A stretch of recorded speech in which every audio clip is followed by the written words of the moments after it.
역덕캣. 안녕하십니까, 역덕고양입니다. 처음 오신 분들은 위에 보이시는 링크나 제 채널을 통해 이전 편들을 보고 오시면 더 빨리 더 쉽게 이야기를 즐기실 수 있을 겁니다. 벌써 24번째 시간이네요. 춘추전국사 24편 바로 시작해볼까요? 중이가 진나라에 분열된 힘을 하나로 모으고 있을 때 중원에서는 주나라와 인근 국가 간에 작은 분란이 일어났습니다. 초나라와 우호관계를 확보한 정나라는 초나라의 뒷배를 믿고 주변의 소국 활나라를 공격했습니다. 그런데 활나라는 당시 위나라의 속국이었습니다. 이에 위문공은 주양왕에게 정나라의 횡포를 소송했습니다. 그러나 주나라는 정나라를 처벌할 수 있는 능력이 없었습니다. 제왕공이 살아있었다면 강국 제나라의 힘을 빌려 이를 중재할 수 있었겠지만 지금은 그런 힘이 없었죠. 그래서 주양왕은 비주나라 계열 국가인 책나라에 원군을 요청합니다. 다행히 책나라는 원군을 보내주었고 주나라 책나라 연합군은 정나라의 중요 거점인 역성을 공격하여 무너뜨림으로써 정나라로부터 활나라를 구원했습니다. 주양왕은 책나라가 고마웠던 나머지 책나라 임금의 딸 수계를 정실로 맞아들였습니다. 그녀는 경국지색의 미모를 가진 20대의 젊은 여인이었다고 합니다. 한편 과거 견융을 불러들여 반란을 획책했던 주양왕의 배다른 동생 숙대는 제나라로 달아났다가 주왕실의 어른인 해우의 강곡한 청으로 용서를 받아 주왕실에 복귀해 있는 상태였죠.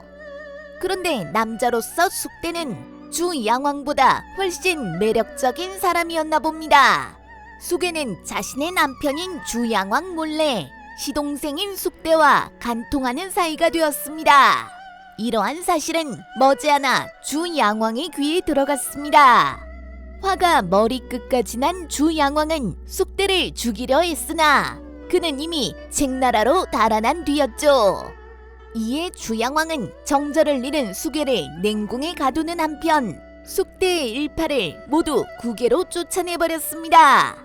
한편 숙대와 숙대의 일당은 책나라 임금에게 가서 자신들의 과오는 쏙 빼고 수계가 위기에 빠졌음을 알리고 그녀를 구원해줄 것을 청했습니다. 자신의 딸이 왕에게 모욕을 당했다는 사실을 접한 책나라 왕은 즉각 5,000명의 군대를 일으켜 주왕실을 급습했습니다. 주양왕은 군대를 보내어 책나라 군사들을 막게 했으나 주왕실은 더 이상 자체적인 힘으로 외부의 침입에 대응할 수 있는 수준이 아니었습니다. 이에 주나라 군대는 책나라에 참패했으며 주양왕은 굴욕을 무릅쓰고 초나라의 앞잡이가 된 정나라로 달아났습니다. 책나라의 힘으로 주나라 왕성을 차지하게 된 숙대는 즉시 수계를 냉궁으로부터 구출하여 그녀를 자신의 왕후로 삼고 왕위에 올랐습니다. 그러나 그는 국내의 정치에는 관심이 없었죠. 그는 수계와 함께 온이라는 땅에 궁실을 짓고 국인들 및 농민들과 일체의 접촉을 차단한 채 부부 생활을 즐겼습니다. 이에 주나라 내 숙대에 대한 불만이 쌓여갔죠. 한편 정문공은 주양왕이 정나라로 망명해왔다는 소식을 듣고 즉각 사람들을 보내어 그를 환송했습니다. 정문공은 이 기회를 통해 주왕실 내 정나라의 영향력을 강화시킬 참이었죠. 주양왕은 부끄럽지만 정나라 범이라는 곳에 임시적인 주거를 마련했습니다. 그리고 그는 모든 제후들에게 자신의 몽진 사실을 알렸죠. 그러나 제나라는 내부 재건으로 정신이 없어 주왕실을 구원하기 힘든 상태였고 송나라 역시 송양공이 사망한 지 얼마 되지 않아 불안정한 상태였습니다. 더구나 위나라 역시 위문공이 병상에 누워 도움을 주기 힘든 상황이었죠. 그러나 주나라 인근에는 북진과 서진이 있었습니다. 주양왕의 사절이 진목공에게 도달했을 때 백리애와 건숙은 주왕실 구원을 권했습니다. 그러나 진목공은 당시 서용 여러 부족들을 정벌하고 있는 상황이었기 때문에 주력군을 중원으로 뺄 수 없었죠. 그에 따라 주왕씨를 구원할 수 있는 것은 북진의 진문공뿐이었습니다. 진문공은 주양왕의 구원사절을 받자마자 즉각 군대를 둘로 나누어 하나는 대부 극진에게 주어 쑥대가 기거하는 온땅의 궁성을 공격하게 하는 한편, 다른 한쪽은 조세에게 주어 주양왕이 있는 범땅으로 파견하여 그를 모시고 왕성으로 복귀토록 했죠. 진나라 군대가 구원군을 보냈다는 소식을 전해들은 온 땅의 국인들은 즉시 들고 일어나 쑥대와 수계를 몰아냈습니다. 쑥대와 수계는 어렵사리 국인들로부터 몸을 피해 달아나다가 마침 진나라 정벌군의 선봉에 있던 위주의 군대를 만나 살해당했습니다. 그리고 주양왕은 또다시 정치적 위기를 넘기며 주왕실로 복귀했죠. 이 전투에 대한 감사의 표시로 주양왕은 진문공에게 온, 원, 양번, 참모의 4개읍을 하사했습니다.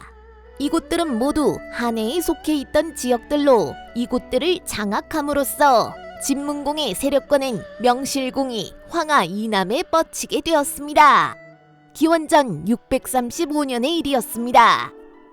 이때쯤 중원은 우땅 회맹의 결과로 초송왕이 중원 메이저 국가들의 패자로서 군림하고 있었습니다.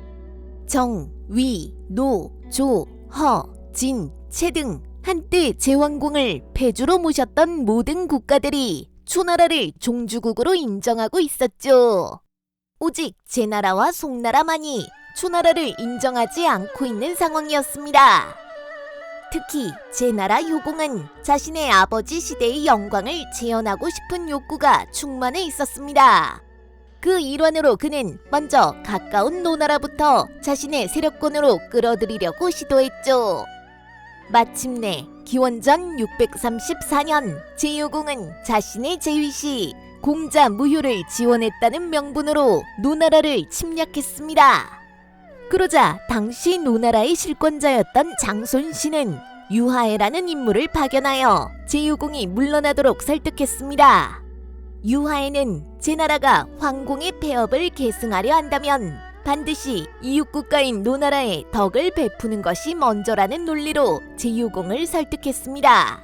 제효공은 유하애의 설득에 넘어가 군대를 물렸습니다. 제나라 군대가 물러가자 노이공은 초나라에 장손신을 보내어 제나라를 공격해 줄 것을 청했습니다. 초송왕은 중원에 자신의 영향력을 높일 수 있는 좋은 기회라고 판단하여 성득신을 파견했고, 성득신은 노나라 군대와 함께 제나라와 노나라 경계지대에 있는 양곡 땅을 점거하고 돌아왔습니다. 초나라의 군대가 중원 한복판을 가로질러 거점까지 만들어버리자 제나라를 포함한 중원의 어떤 나라도 초나라를 견제할 수 없는 상황이 되어버렸습니다. 초송왕은 중원 국가들이 이렇듯 초나라의 권위에 굴복하자 이 기회에 아직도 초나라에 대항하고 있는 송나라를 확실히 정벌할 필요를 느꼈습니다. 그래서 그는 진, 채, 정, 허 등 자신의 속국들에게 소집령을 내리고 성득신을 대장으로 삼아 송나라로 다시 한번 군대를 파견했습니다. 침입을 받은 송성공은 즉각 공송고를 진나라에 파견하여 도움을 청했습니다.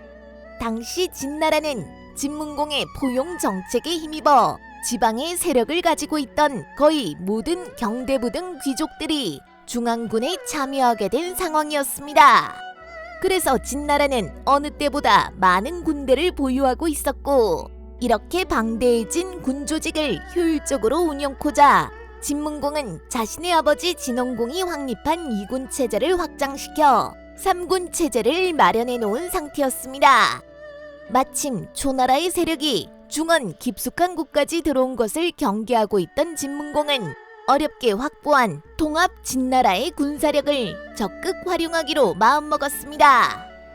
진문공은 호원의 조언을 수용하여 조나라와 위나라를 공격함으로써 송나라를 구원하기로 방침을 정했습니다. 위나라와 조나라는 이제 막 초나라의 세력권에 들어가게 된 국가들이며 지리적으로 초나라보다는 진나라에 가깝기 때문에 초나라 입장에서는 반드시 지켜내야 하는 나라들이었죠. 이 점을 파고들어 조나라와 위나라를 공격하면 초나라가 자연히 송나라의 포위를 풀고 양국을 구원하러 올 것이라는 계산이었습니다. 전체적인 전략이 세워지자 진문공은 각 군의 지휘관과 지휘체계를 결정했습니다. 진나라의 3군은 상, 중, 하로 나뉘어져 있었습니다. 그는 상군 원수의 호모를, 부장의 호원을 임명했으며 하군 원수의 난지, 부장으로 선진을 임명했습니다. 또한 본진격인 중군 원수에는 군략에 능한 극곡을 임명하는 한편 부장으로 극진을 임명했습니다. 준비가 어느 정도 갖추어지자 진문공은 위나라에 사신을 보내어 조나라를 공격하자 하니 길을 빌려달라고 청했습니다. 당시 위나라와 조나라는 초나라를 패권국가로 모시는 동맹국들이었기 때문에 위나라가 이를 수용할 리 없다는 것을 진문공도 잘 알고 있었죠. 더구나 당시 위문공은 이미 사망했고 그 아들 위성공이 제후위를 계승한 상태여서 아직 제후위가 반석에 세워지지 않은 상태였습니다. 그런 상태에서 더더욱이 진나라와 같은 외세에 굴복하는 것은 쉽지 않았습니다. 예상대로 위성공은 진문공의 청을 거절했습니다. 그러자 진문공은 황하를 건너 남쪽으로부터 위나라 수도 초구성으로 급하게 쳐들어갔습니다. 진문공은 압도적인 병력을 활용하여 예전 자신이 방랑하며 구걸하던 오록지역을 순식간에 장악했습니다. 깜짝 놀란 위성공은 그제야 사신을 보내 화친을 청했으나 진문공은 이를 받아들이지 않고 촉으로 대군을 이끌고 진격했습니다. 그러자 위성공은 급히 양호라는 땅으로 피신했으며 초나라의 구원을 요청하는 사신을 보냈습니다. 진문공은 초구성을 포위하고 공격했습니다. 그때 불행히도 중군 원수 극곡이 사망합니다. 진문공은 극곡의 후임으로 지략에 뛰어난 선진을 임명했습니다. 선진은 초나라군이 초구성을 구원하기 위해 도착하기 전에 조나라로 이동하여 조나라를 함몰하자는 계책을 내었고 진문공은 이를 수용하여 초구성의 포위를 풀어 그대로 조나라로 쳐들어갔습니다. 진나라의 대군이 조성을 포위하자 조공공은 거짓 항복을 하여 성 안으로 들어오는 진문공을 암살코자 계획했습니다. 그러나 눈치 빠른 선진이 가짜 진문공을 조나라 성내에 잠입시키는 덕분에 조나라의 계략은 실패했습니다. 가짜 진문공이 성 안으로 들어가다가 조나라 병사들이 쏜 화살에 죽는 것을 본 진문공은 화가 머리끝까지 나서 전면 공격을 가했고 결국 며칠 만에 조성은 진문공에게 함락됩니다. 진문공은 조공공을 수감하는 한편 예전에 자신의 목욕하는 모습을 보며 히히덕거리던 300여 명의 조나라 대부들을 모두 숙청했습니다. 또한 그들의 가옥을 모두 몰수하여 예전에 자신을 후대했던 희부기에게 주고 진나라 병사들에게 희부기의 집이 있는 북문 일대로의 약탈과 방화를 금했습니다.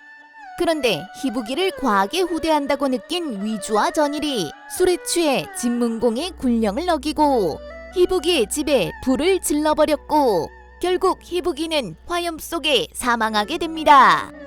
이 일을 두고 크게 노한 진문공은 전일을 사형에 처했으며 위주의 직위를 강등시켰습니다. 그들은 모두 19년간 진문공을 측근에서 모신 신하들이었는데 군령을 어긴 죄로 큰 형벌을 받게 되니 진나라 병사들이 모두 진문공의 공명정대함을 칭찬하고 두려워했다고 합니다. 한편 진문공이 조나라 성을 함몰했을 무렵 송나라 수도 상구를 포위하고 있던 초성왕은 성덕신에게 오국연합군을 지휘하여 계속 송나라를 포위 공격하도록 명하고 자신은 군대의 반을 떼어 위나라를 구원코자 초구성으로 달려왔습니다. 그러나 그가 초구성에 도착했을 무렵에 진나라는 이미 조나라로 이동하여 조나라를 함몰한 뒤였죠. 뒤늦게 이 소식을 들은 초성왕은 진나라 군대의 기동성에 크게 놀랐습니다. 초나라 군대는 둘로 나뉘어 있고 본국으로부터 너무 멀리 떨어져 있는 상태에서 진나라 군대의 기동성을 고려하면 언제든 각계격파될 수 있다는 판단이 들었던 것 같습니다. 그래서 그는 고민 끝에 군대를 신성 땅으로 물리는 한편 제나라 양곡 땅에 주둔 중이던 군대마저 후퇴시키고 제나라에 화친을 청했습니다. 당시 제나라는 제유공이 급사하고 가령의 소생인 공자반이 제우위를 이어 제소공으로 즉위한 시점이었습니다. 제소공은 정권이 안정화되지 않은 상황에서 초나라의 화친 요청이 오자 이를 즉각 받아들였습니다. 초성왕은 성득신에게도 사람을 보내서 상구성에 포위를 풀고 귀환할 것을 명했죠.